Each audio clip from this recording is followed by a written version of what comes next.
hanging out here at Brewerton. We got rained out at Atlanta Legends Raceway, but I was going to make sure I got something for you guys to listen to today.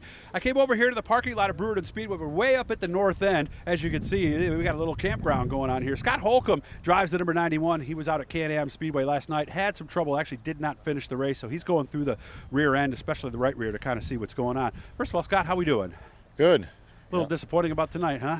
Yeah, it was a bummer. Looking forward to 5 nights in a row. Yeah, it was a little bit of a surprise to me. You got a lot of history at these places. You've done the Speed Weeks many times, haven't you? We've done a few years now. Yeah. When I raced years back, they didn't have a Speed Week, but yep. Which of these 5 tracks is the one you tend to do better at? Do you have a favorite?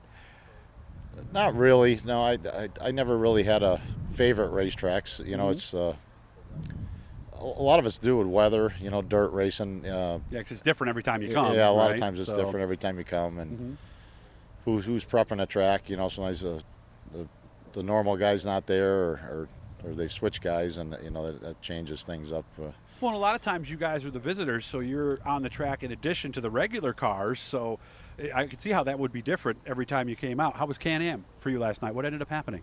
Can Am was really good, actually. The track was it didn't take rubber too early. It started to a little bit in the third heat there, I think, and then we went back out for the feature. It seemed to be gone, and I don't know if the sportsman's cleaned it off, but it seemed really slick in the beginning, and I thought we had a pretty good car there in the beginning, and we passed a few, and then I got clipped in the right rear and had a tire go down. Somebody ran over your right rear, or? Yeah, just clipped the outside edge of the wheel on entry, and did you pull in right away, or? No, we run it a few laps, and then I felt it really getting down, and I didn't want to dig a wheel in. What do you mean by getting down?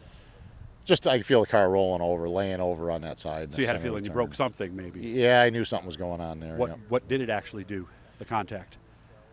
It was just laying down on the right rear corner. Was something broken? I know you had a bead lock you had to fix. Yeah, right? we had it bent the bead lock around, and the tire went down. Oh, it did go down? Yeah. Okay. By the time I got back to the trailer, it was dead flat. And it's not worth it for something like that. No. At that point, I mean, if you were going for points and you're the point leader coming in, well, we'll change the tire and do what we can, right? Yeah. We're starting so deep in it's tough to come from the back there, and there really wasn't a lot of passing. I didn't see a lot of people moving forward, so I figured it was a smart move. Yeah, and where you guys pitted so far away anyway, you probably would have lost a lap even then, and then it's just more laps on the motor, right? Plus my one crew guy's like 74, so. Is that the guy who fixed the rim? Yes. Yeah, good body man, by the way. Scott was shocked when he saw what he was able to do to fix that bead lock. So how much do we race? Do we follow ESS or as much as I can? I don't like to travel much past Canandaigua. That's kind of like my cutoff gotcha. point as far as heading west. How long did it take you to get to Brewerton here today? Like if you went home tonight, what would it be? Brewerton's roughly 4 hours. Oh, that's not too bad for us. No, it's not terrible. Okay.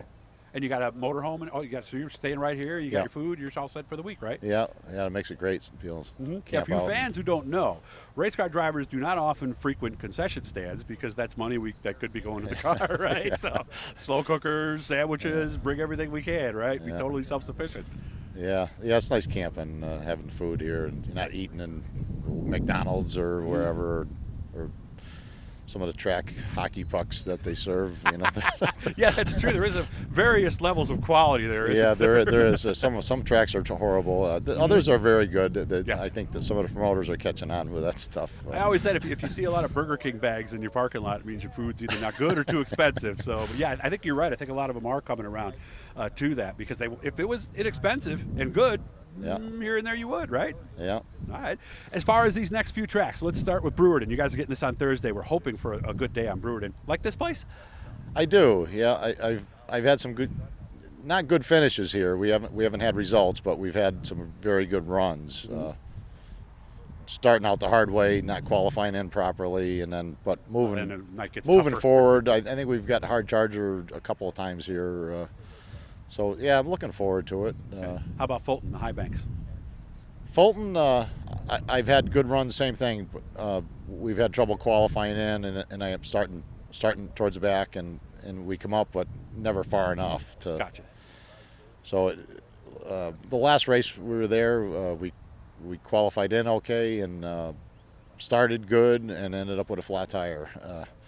Second lap got touched in the left rear and tire go down. But those are the frustrating nights when you're yeah, going good and something it like seems that like this takes you year out. we've had a lot of those frustrating nights like that. Upside down one night. It's just one of them seasons. It's part of it. And of course, we finish up Sunday at Weedsport. How do you like that place? Weedsport, I struggle with. Okay, That's a little like this, but it's not, right? Yeah, it's something with a banking. I just haven't quite figured this car out there yet. We're going to try some different stuff this time around, but we know what the tendencies of this car is there, so we'll try something. And we're zooming out just to show you the 91 that you will see, hopefully, on the track tomorrow, Saturday, and Sunday. So what's left to do here in the lot today? What do we got left to do? We're to the just car? mounting tires, and we'll probably get some.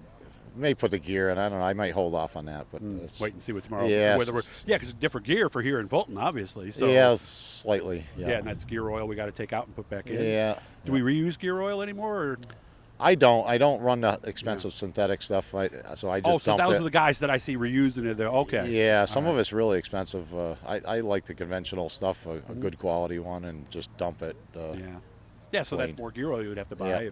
So might as well just wait till tomorrow and see what happens rather than do it tonight. So, well, good talking to you, man. Yeah. For you guys who are still finding us, hit the little blue E down there in the corner. Let us subscribe you. Let you know every time we're talking. We're getting a bunch from here on Thursday for you to get you guys ready for Friday. Hopefully, I'll see you tomorrow, and maybe I'll talk to you after the race after a real good run, man. Sounds good. Thank Thank you. you, Scott.